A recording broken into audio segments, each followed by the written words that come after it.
Something else, I think the final thing I'll mention here is that a criminal investigation has actually kicked off at Chicago State University. David Hunde in confirming that a criminal investigation has started in Chicago State University. It would have been a surprise because considering all the revelations they made when they made that oral deposition on Tinubu's certificate saga, it looked strange from day one when Chicago State University said that they don't have any information, any photo, international passport, any record that will show how Tinubu paid for his tuition in their school. No university, no institution will not have. Let's even assume that they didn't demand a passport photo from him to put in his admission files, but not having any other information like how he paid, so what it means is that anyone can come and claim any person's name once he's able to provide his own ID, that the name matches a former student. So that person can claim the identity of that student and start communicating with the university. And when someone makes a request to find out if the person actually attended the university, they will respond in their usual robotic manner and say, yes, we have so-so name in our record, therefore the person graduated. It looks very, very fishy.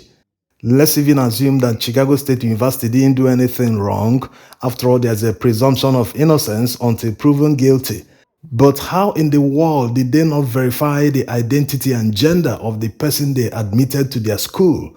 How can the documents that qualify someone to be admitted be showing a female gender, and the person they claimed eventually graduated from their school is a male? Yes, the authorities need to investigate Chicago State University very well because something isn't right. How can they be claiming that Tinubu graduated from their university on one hand? On the other hand, they said that they are not really sure that it is based on assumption that they feel that the Bola Tinubu of Nigeria is the same person that was admitted in their university. It doesn't make sense. Another thing that needs to be investigated, although it's not clear if it is their tradition, but it doesn't look right that someone will demand a replacement certificate from Chicago State University and the person won't be issued with a replica of his old certificate. Yes, that's the way it's supposed to be. Someone that graduated in 1979 should not be in a possession of a certificate that wasn't issued in 1979. The certificate doesn't need to be original. They have the template already, or even if they don't have the template anymore, they still have some copies like they reproduced and gave to Atiku. Just affix the person's name. No need for new signatures because signatures are already there. Just put official stamp. That's all. And place it in your record that this person was issued a replacement certificate so date. That's all that is needed. Having current management staff sign certificates of people who graduated 30 years ago doesn't look right. All this gives room for fraud. And Chicago State University are not new to fraud. A lot of stories, especially told by their former student, Croydon, who analyzed all the issues they faced in recent times. So the FBI or whatever authority that is in charge should investigate them very well because they are a state-owned university and funded by the taxpayers. And it will be interesting to see what they will find out at the end of investigations.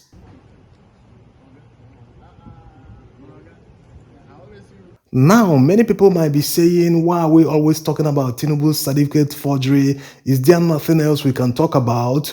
The truth is, if we weren't talking about it, the narratives wouldn't have changed. They've gone from he didn't forge it, he got it from Chicago State University. After Chicago State University denied issuing him any certificate or even receiving any request to issue him a new certificate, they shifted from that to they got it from a third party. Despite CSU making it clear that they don't deal with third parties. The latest now is that Festus Kayamo is telling Atiku that Tinubu's certificate shouldn't be verified from Chicago State University, that he should locate the third party that issued Tinubu the certificate to verify the authenticity from them. How laughable. For the record, the only way you can verify the authenticity of a document is to ask the maker of the said document, look at this certificate, it is written Chicago State University. It is them that you will locate and ask them, did you issue this certificate? If they say yes, then case is closed. But if they say no, then you move to the next level, which in this case is disqualification. So all this shifting of goalposts is not necessary. They catch them here, they shift to another one, they catch them, they shift again. Don't be surprised to hear this from the Supreme Court tomorrow, because that was exactly what they did before the appeal court. Before the petitioners filed their petition at the Presidential Election Petition Tribunal, they started saying all sorts of things, and eventually the same arguments were raised in court.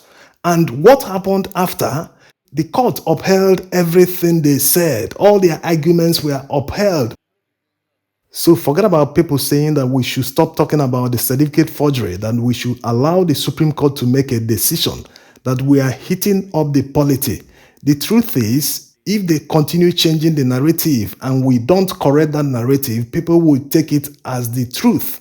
Despite the oral deposition being a public document now, they continue to tell lies. Things that Chicago State University never said, they continue to promote that as the truth. They never accepted that they use third parties to issue certificates to former students. But now, this is what they are propagating, saying that they got the certificate from third parties. So if you don't respond to that, that means it will become the official position, because many people are not aware of how to get this information. They don't even know what was released and what was not released. Besides, whenever people are told to stop heating up the polity, it's just another way of telling them to stop criticizing the people in power. As simple as that. And you all know that we'll move into full dictatorship once we stop criticizing people in power.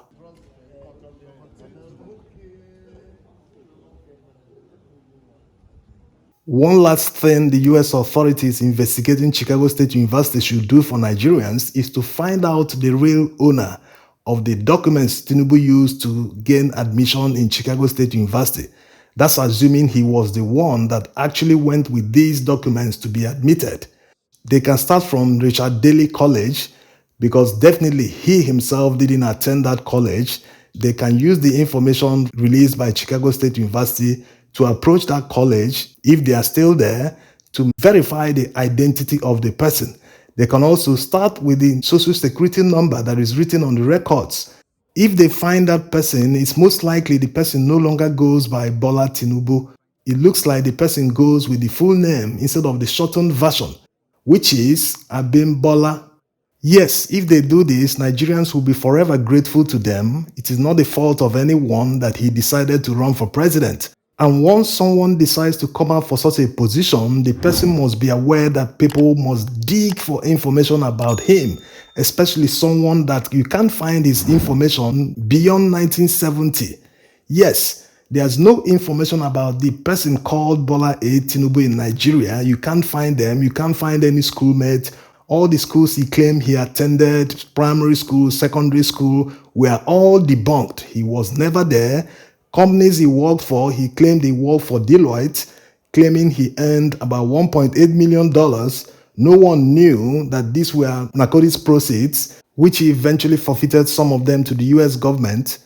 There's nothing wrong in changing someone's name. It's completely legal. But the problem arises when that person takes up another person's identity. And you already know the reason for taking up someone's identity. There's something to be gained. Otherwise, the person would have just taken up new names, swear affidavit to the effect that he is still the same person but now going under new names. This is quite different from someone taking up someone's identity, because it means the old identity is lost. You can't trace it anymore, you can't find it. So, two things I gained here. The old identity must have committed something that he doesn't want people to know. So he dropped that identity completely. The new one he took up, he stands to gain something. In reality, he's not the person he took up his identity, and he wants to gain that person's fame or whatever. The most important thing is that he wants to gain something from taking someone's identity. So we keep hoping that their investigations will unravel many new things we never knew. And remember that this month of October, the FBI will release many files, many pages contained in their files about Tinubu. They promise to release about 2,500 pages. Every month, they will release them in stages, 500 per month. So tighten your seatbelts. It's going to be a rough ride for people who have something to hide. Thanks for watching.